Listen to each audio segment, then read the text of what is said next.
দক্ষিণ এশিয়ার এক নতুন শক্তি এখন বাংলাদেশ।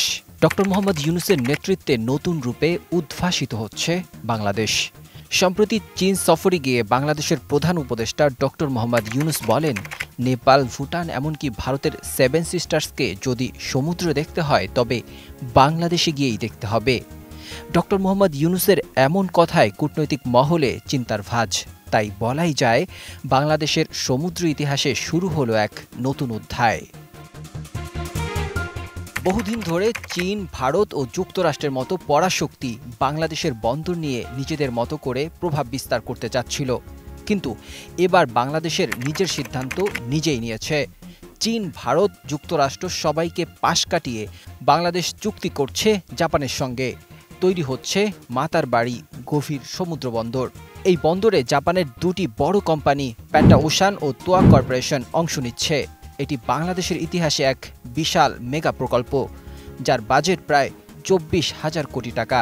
প্রথম ধাপে এখানে হবে 460 মিটার লম্বা কন্টেনার জেটি এবং 300 মিটার মাল্টিপারপাস জেটি।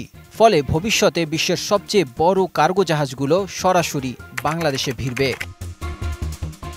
মাতারবাড়ির গল্প আজকের নয়। 2012 সালে চীন সোনাদিয়ায় গভীর সমুদ্র বন্দর করতে চেয়েছিল, কিন্তু ভারত ও যুক্তরাষ্ট্রের চাপের কারণে বাংলাদেশ সে পরিকল্পনা বাতিল করে। পরে জাপানের সহায়তায় মাতারবাড়িতে বিদ্যুৎ প্রকল্পের কাজ শুরু হয়। সেখান থেকেই জন্ম নেয় নতুন সম্ভাবনার। এখন মাতারবাড়ি শুধু বিদ্যুৎ প্রকল্প নয়, হয়ে উঠেছে বাংলাদেশের অর্থনীতির ভবিষ্যতের চাবিকাঠি। এই বন্দর হবে আন্তর্জাতিক মানের।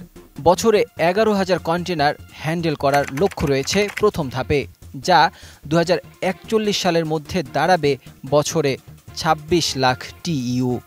এর মাধ্যমে আমদানি রপ্তানির খরচ কমবে, সময় বাঁচবে এবং পণ্যের দামও কমে আসবে। সবচেয়ে বড় কথা, মাতারবাড়ির মতো গভীর বন্দর এই অঞ্চলে আর নেই। এখানে 16 মিটার গভীর চ্যানেল তৈরি করা হয়েছে, যা দক্ষিণ এশিয়ার অন্যান্য বন্দরের চেয়ে অনেক বেশি গভীর ও নিরাপদ। মাতারবাড়ি শুধু বাংলাদেশের জন্যই নয়, ভারতের উত্তর পূর্ব অঞ্চল, নেপাল ও ভুটানের জন্য সমুদ্রের একমাত্র ভরসা হয়ে উঠবে। ফলে বাংলাদেশ তাদের জন্য একটি ট্রানজিট গেটওয়ে হয়ে দাঁড়াবে। এর আশেপাশে গড়ে উঠবে বিশেষ অর্থনৈতিক অঞ্চল, তৈরি হবে factory, logistic park, shipping centre. এদিকে চীনও বসে নেই। তারা মোংলা বন্দর আধুনিকায়নে বিনিয়োগ করছে, কারণ চীনেরও বঙ্গোপসাগরে প্রভাব দরকার। আবার যুক্তরাষ্ট্র চাইছে এই অঞ্চলকে ব্যবহার করতে, বিশেষ করে জ্বালানি ও নিরাপত্তার কারণে। বাংলাদেশ এইসব বড় বড় কৌশলগত চাপ সামলে জাপানকে দিয়ে মাতারবাড়ি প্রকল্প বানিয়ে এক দুর্দান্ত পদক্ষেপ নিয়েছে। এতে সবাই সন্তুষ্ট। জাপানের সাথে চীনের যেমন কোনো সংঘাত নেই, ভারতেরও সরাসরি কোনো বিরোধ নেই, আবার যুক্তরাষ্ট্রেরও জাপান নিয়ে তেমন কোনো সমস্যা নেই। এর মাধ্যমে বোঝাই যাচ্ছে বাংলাদেশ এখন নিজের সিদ্ধান্ত নিজেই নিচ্ছে।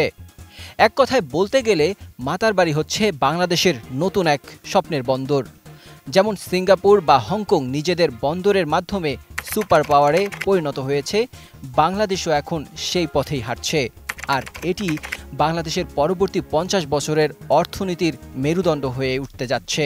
মাতারবাড়ি এখন শুধু একটি বন্দর নয়, এটি বাংলাদেশের গর্ব, সম্ভাবনা ও আন্তর্জাতিক শক্তির নতুন প্রতীক।